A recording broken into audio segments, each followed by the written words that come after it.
Guys, gusto niyo ba yung mga pa-eggyosal na ganyan? Like, nakikita niyo ba yan?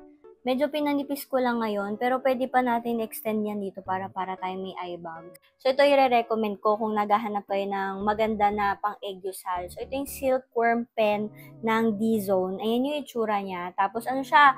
Dual tone under eye pen.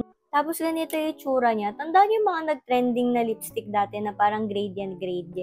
So, ganyan siya. Meron siyang parang brightening, tapos sa baba, yung ating darker na tone na ilalagay natin pang eye bag. So, meron siyang learning curve ha, kasi ganito yung itsura niya. So, pag-aaralan nyo talaga kung paano siya ilalagay hanggang sa magamay nyo siya. And same din naman doon sa mga gradient effect na nauso dati ng mga lipstick, 'di ba? So, ito yung itsura niya, and promise, long-lasting siya. So, ayan siya. Nakikita nyo, yung nasa baba, ayan yung darker shade na pang eye bags. And ang ganda din ng brightening effect nito. Tapos, ang maganda dito, meron siyang brush sa dulo. So, pwede nyo yung smudge yung lighter color. O ito din mismong darker color. So, yan, lalagay nyo lang siya sa ating mata pag ganyan. Minsan ginagawa ko, nag-squint ako na ganyan. Para makita nyo kung saan nyo sisimulan yung pagdodraw ng inyong eggusal. So, parang pag ganyan siya.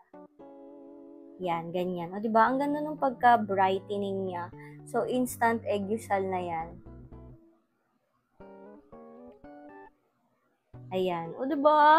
O, diba parang nabuhay mata natin? O, diba? Parang siyang duyin na makeup. Kaya yan eh. Nauso yan yung mga eye bags na ganyan.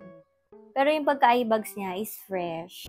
Siyempre, alam nyo na, lalagay ko ulit dyan sa yellow basket para makabili din kayo, diba?